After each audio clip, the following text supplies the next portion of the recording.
I have a confession to make.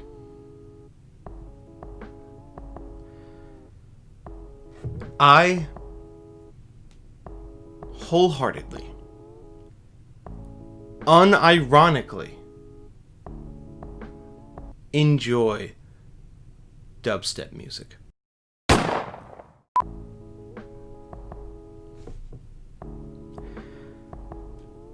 This is something that I don't often talk about in public because even if my friends know, they never want to hear me say it. Because they just don't give a shit. They're more interested in, like, I don't know, Travis Scott or, like, Migos. One guy specifically is just Metallica and other metal bands and whatever. I know I'm overgeneralizing, but it's not the genre that I'm personally attached to. I don't have a really easy way to explain why. All I can say is it just clicks with me. I've been listening to it since the, I guess, modern interpretation of the genre has been through its inception. I know, like, dubstep has been around for, like, longer than 2009, but let's be real, it didn't really exist until UKF came around, or at least it didn't flourish as much, and without it, it would have just been a stagnant relic of a certain era, and now it's kind of blossomed into its whole, into like a whole subculture of people with appreciation for the genre. And I've always just kind of felt like a lurker in the sense of, like, I've never really met anyone else who likes that music.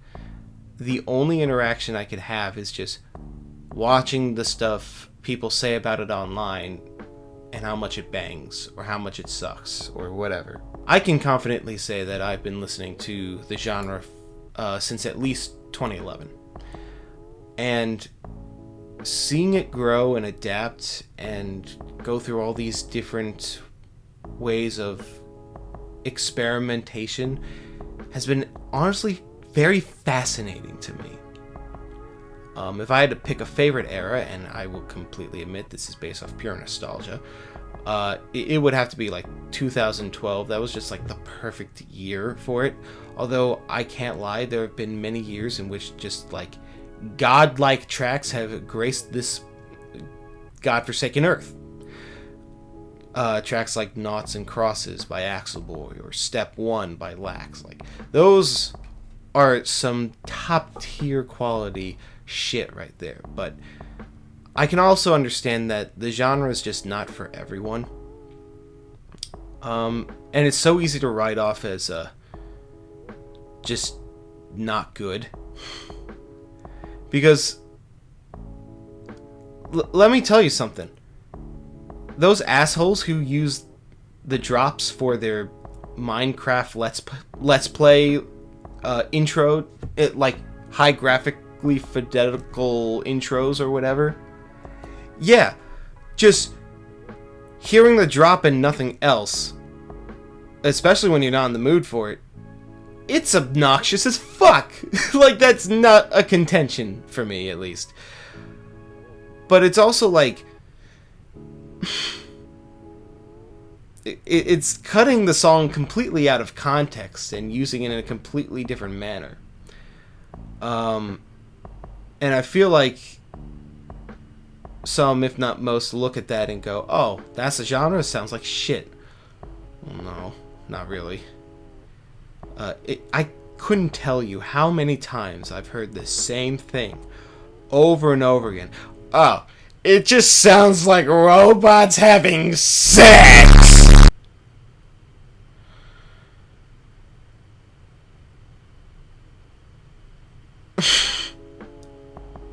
You want to hear robots having sex? Get a fucking fleshlight! Anyway. Yeah, the concept of the sound design of most mainstream artists tend to be very metallic and robotic, for sure. But there's a lot more nuance to it when you look outside of like the mainstream narrative. And I'm not saying like the mainstream dubstep songs, which is a complete contradiction, let's be real. I don't mean to sound like such a fucking hipster, but if I'm gonna be honest with you, anytime even someone like remotely thinks it sounds cool, they'll never check it out, or they say it just gives them a headache. I don't think I could find a better way to describe a generalization than how most people view dubstep, because everyone thinks it's just the real heavy shit, you know, it's just like the no, it's not. That would get boring, you know, that would get fucking boring after a while. There are so many subgenres when it comes to dubstep, I don't even know if I can begin to list them all, because quite honestly, I don't know all of them by name. I know there's like bro step and whatever, that's the heavy shit, but then you got like melodic stuff, like you get stuff like you also, like in the example of Lax's Step 1, you got minimalistic kind of like tracks, stuff that's like a lot more interesting in terms of like the simplicity to get you to like be into the rhythm and enjoy the sound without exactly like going overboard about it.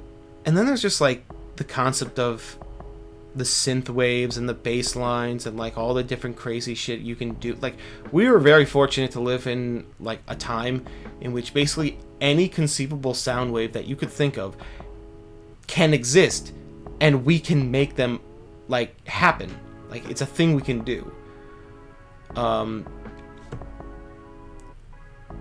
Now, in terms of actually going about pulling it off is another story that I couldn't tell you.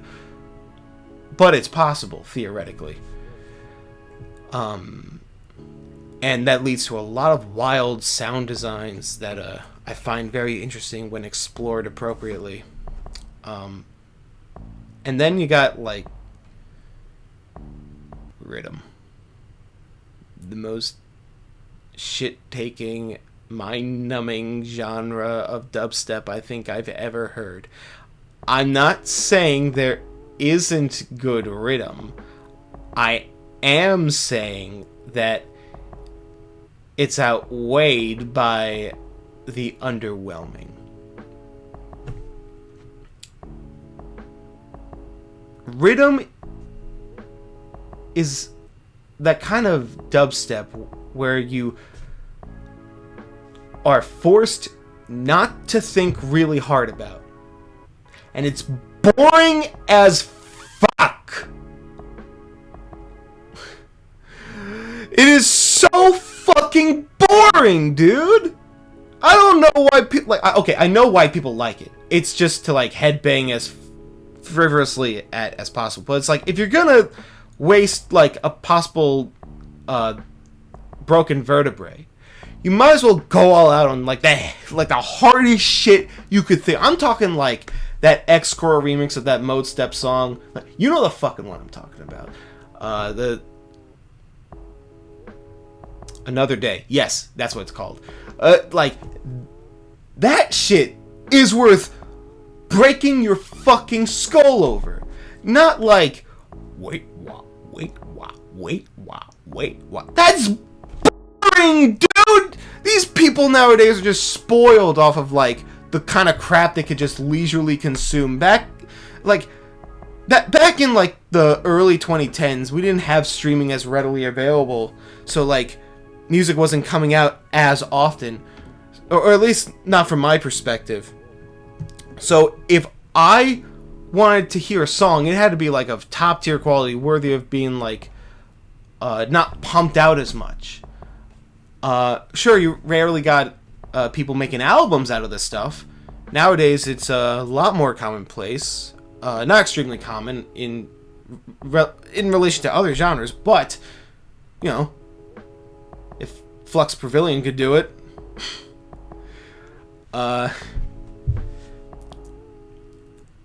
it just feels like the quality has diminished over the course of of years in terms of like they feel like they're trying to gain like a more general audience appeal when it's just isolating them further. And I don't understand why we need to isolate our culture from anyone who's vaguely interested. Like, yeah, it's not exactly a type of genre you can just pick up and be like, I get it. It's really like you have to like understand how to digest it internally. But there are a lot of things that I feel like a lot of the modern music that I listen to nowadays is just kind of forgetting about that made like those old tracks interesting. Very recently, I re-listened to Porter Robinson's Spitfire album, and that was a trip down memory lane. If you've never heard, like, you've probably heard like Kill the Noises remix, but have you ever heard the original? It's so fucking good and goes so heavy. Like, Porter Robinson has only made like 2 dubstep tracks in his fucking life, as far as I'm aware. And it's just Spitfire and The State. Everything else on that album is like really good too. And the original Spitfire is so fucking like goes all in. And it goes against like all the conventions that we've established for ourselves nowadays. That song has aged like fine wine, dude. I'd highly recommend going back and checking it out. And if you haven't heard it, I'd recommend checking it out as well. Because it has so many little nuances that you pick up that make you be... It makes you feel like, okay. Like, I don't know, it just feels like this is how far into the song we've gone, and like, this is where that little quirk comes up, where he like changes like one small, very unnoticeable detail if you don't really pay attention to it that much, and there's just something about that quality of just being able to, like, feel something substantial. It feels like there was like passion, care put into it, and nowadays, that equates to just make the second drop something different but similar, or something completely different. Blow their fucking minds, and like that's cool, that's fine, that's whatever, but it's not as engaging as it theoretically could be. And I really want to see this genre grow into something that it very much has the ability to do so. It's just that I feel like as the genre has more stagnated into developing core fans as opposed to, well, it's not 2010 anymore, it's not a fad, then I feel like they've been trying to maintain that audience rather than challenging them. It's good to know that people will stick by you if they enjoy that sort of style, but I don't feel like it's gonna grow if you don't do anything about it.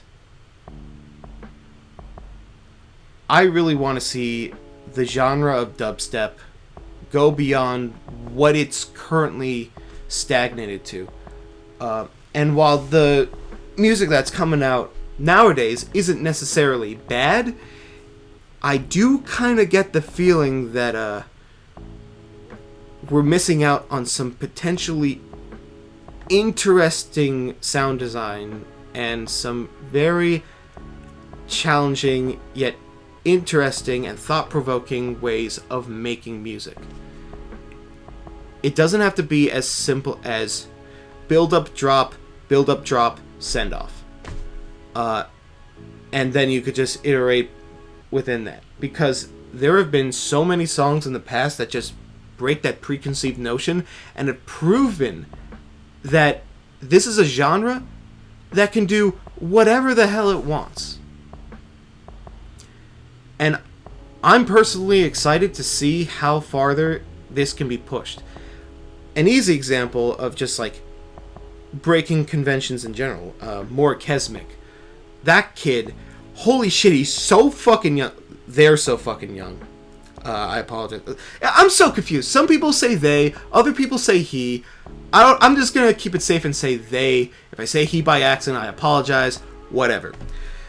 But they've been killing it recently. Like, as I'm recording this is the day their second EP on Never Say Die has released, and it's already been put at the front page of the iTunes store. Like, he's been freaking out, like, oh, it's such an amazing thing. And, like, that's cool. And I think that a lot of the songs on that EP are really fucking phenomenal. But the thing that's, like, getting me a little concerned is that it still kind of feels like it's falling within that safe formula. This is another reason why I hate, like, house music, dude. Like, I respect house. There's some house tracks that I like, but, like, all of them are just keeping it safe and using the same sound. It doesn't matter what fucking artist you listen to, they're using the same fucking sound, and there's not really much of a difference between them. With some exceptions, of course. But that wouldn't even be as bad if they were to, like, provide some variety within that stagnation, but they're not even doing that. It's just different key progressions. But they're still within the same key because they need to mix within each other, so it's fucking disgusting and obnoxious. Like, at the very least, they could have more than, like, fucking 8 bars for a drop, you know? They could go a little more than that. But, no, that would actually challenge the status quo, and that would actually involve people having to think and take risks. I'm getting on a high horse, and I apologize for that, but I really think people with experimental sound design, for example, More Kesmic and other such creators that have been popping up recently, like the next generation of producers, I really feel like that if they could look at the genre in a less structuralized way and just go about taking those sounds and producing it in a fashion that is just outside of the normalized hive mind of a way of thinking, I think that could lead to the genre growing as a result, and more people finding respect for it, as opposed to the stagnation that has led to it receiving the stereotypes that it has currently been dealing with. That's why I love the song Adore so much. It was one of the first singles for the EP, and they apparently made it with their mother, and that was pretty cute to learn about. But it's like that's not the part that interests me. The part that interests me is that this is not a track you would ever hear anyone make. It's of a different key. Its structure is somewhat questionable, although still safe enough, I suppose. And the sound design is just doing whatever the hell it wants. And it's got these little intrinsics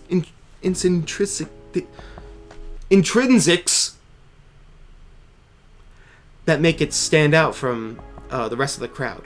And I can have nothing else but respect for them to be able to make a song like that, especially on a record label such as NSD, which is kind of notorious for following the status quo. And that's also why I love the artists like Dr. Ozzy and Odd Prophet, who have been able to pop up on that record label too. I really feel like NSD is taking a lot more risks, at least recently, when it comes to the artists that they've been picking up, because there was a good period of time where they just kind of felt like, okay, just kind of doing the same thing again. Like, I'm gonna be real with you. Aside from small exceptions like Zoom, I don't really think Spaghetti has really done anything that interesting since like Oh My God or whatever, or OMG, however you say the thing. I really feel that like I remember I found him when he was still like kind of a nobody, and then he got picked up by like Firepower or whatever, and he got picked up by someone. I don't remember what it was. It might have been Firepower, but he then like leapt onto the map because everyone saw the potential that I saw when I first discovered him, and he just kind of blew up. And now, like his latest single, Taking Back, like the build-up is probably the most exquisite part of that song. The drop fucking sucks. It just sucks. It's just fucking horrible. It's just nothing. I've just heard it a million times before. There's nothing special about that song except for that build-up. Like, the build-up to that drop is like really hype, but then he dropped the ball so fucking hard. It was such a letdown. Dojo was good though. That the song on that EP, Dojo. The song Dojo on that EP that came out before that single. That song was good too. Like I understand, I'm overgeneralizing, but that's kind of how I feel with like people like Spaghetti and other people that I'm not gonna name right now. And that's why I like this new blood that has been showing up lately, like doing all this crazy shit. Like you could argue that Dr. Ozzy, like his songs are all starting to sound like they're blending together, and they kind of are. But at the very least, when that Blueprint EP came out, it was just so much not what dubstep was about. It was actually having effort and detail being woven into like every little nook and cranny, and I have nothing but respect for the effort that he put into. Apparently those are like 6 out of like 30 different tracks he tried making, so that was something to learn, I guess. And Odd Prophet as the other example, again, just not what the genre was focusing on at the time. His heavy shit was so massively overwhelming when it came to the sound design. It was incredible. Everyone was just sounding like Zomboy, or they were just making rhythm. Nowadays, people who are like these new wave of creators, and to be fair, Ozzy's been around for a while, but like he didn't pop off until Firepower, like actually. I'm starting to see a pattern here. It's almost like that record label's gone, and now NSC is just picking up the scraps. Huh. No, but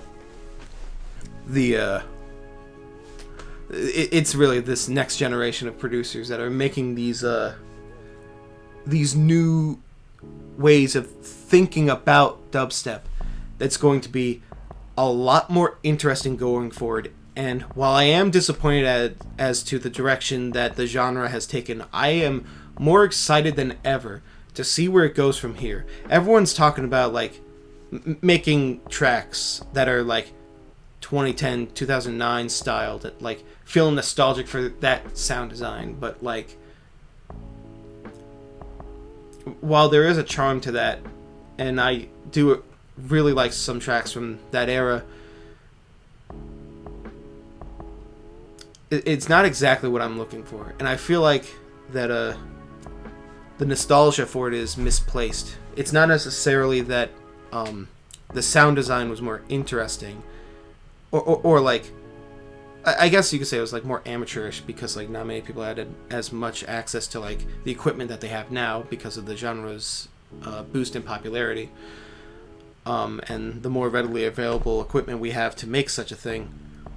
I think it's more about how it's less about people being nostalgic for the older sound and more about people getting annoyed with the stagnation of what the sound we have now has been relegated to. And I could be wrong about that. I'd be willing to admit that. But I can't help but believe that there is some factor in that line of logic that leads to us feeling this way. I say us as in, like, fans of the genre.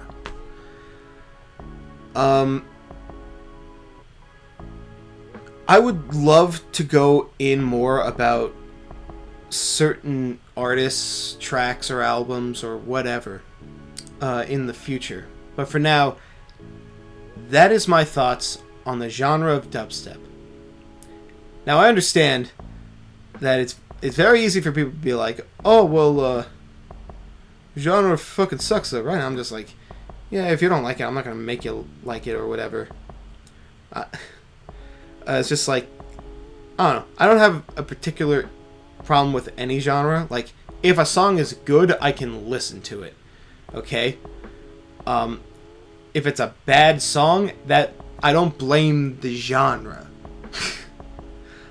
That's just me, though.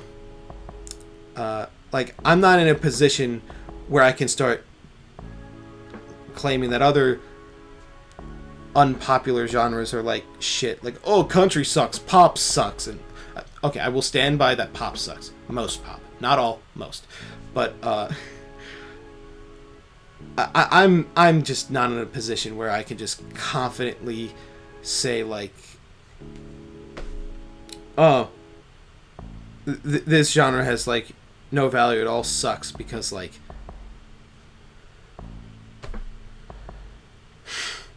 I thank you for indulging me on this. I know it's longer of a rant than what most people would want to hear out of someone talking about dubstep. But this is something that I've been wanting to talk about publicly for a while. It's just, I've never been secretive about it. It's just, I've never had anyone that I could talk to about it, because no one I know likes it. Or at least as much as I do, I guess.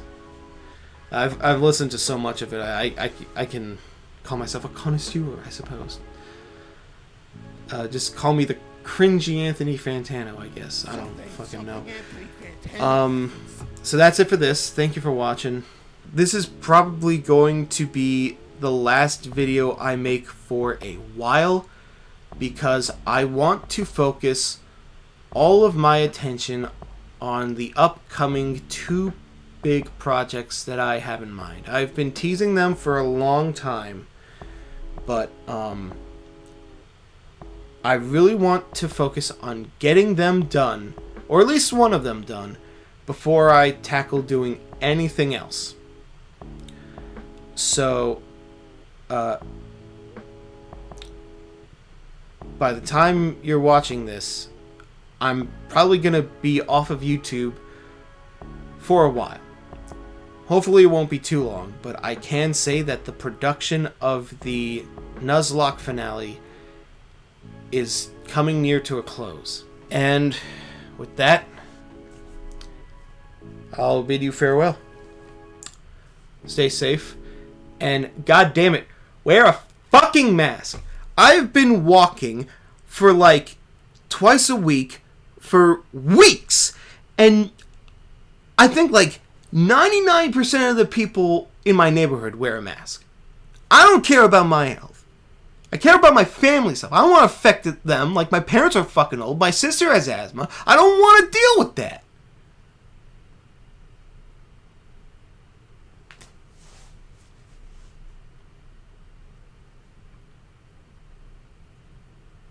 Was that funny enough to end on?